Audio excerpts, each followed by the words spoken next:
I was driving home one night from here, and this was in the beginning before even other staff was here. I was here for about 3 months, sort of by myself. And I saw a sign for the Southwick Animal Farm. And so then I said, oh, well, we could be Westwick. And when I brought it back, again, it was sort of a shared thing, and everybody said, okay, we'll go with that. What Westwick House was, was the seed that sprouted. I mean, all the fundamentals in a compressed way were here. It was the idea of working with mentally ill adults, helping them transition to more happy and productive lives. This was a whole different situation. I think we were fortunate to have the leadership that we had, Alan and Audie, from the start here at Westwick House. We did a lot of innovative things. It was a very exciting time to be doing something very new. And we were a new team of young people early in our careers interested in doing good stuff. Do you remember when we had the log desk in there? Well, for me it was, I would say, the highlight of my career. I've done other things since then, but this was really,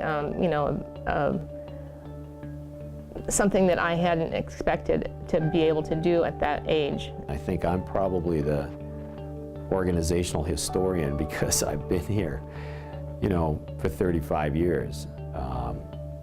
But it's been what I'm most proud of, I think, is the collective contribution. I think this is still the best work I've done in my life. The most consequential,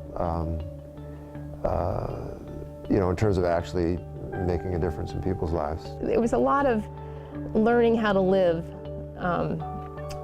with other folks and be considerate, and we spent a lot of time on that sort of thing. A lot of time on just how does this house is going to run.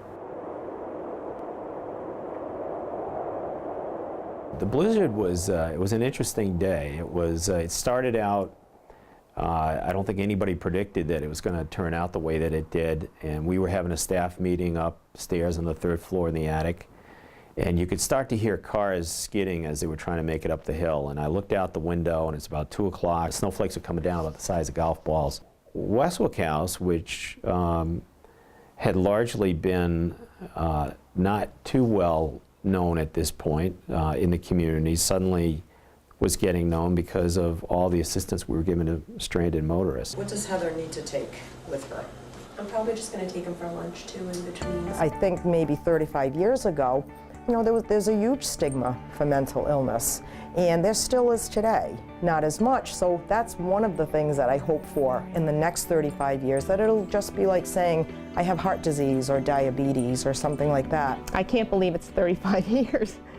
But it's really all along the way. I think some of those early ideas of just trying to do the best we can and work it out. It was partly what contributed to the growth. Having been at Westwick House as first a mental health counselor, and then as a director, and then eventually as a director of programs for the fellowship, and then ultimately its CEO, it's all very satisfying. We're just getting better and better, and it started with 1 state, and now we're up to 7 states, and I just think that we just keep going and progressing, and I really do feel that it is an honor to be the director of the very first group home in Rhode Island.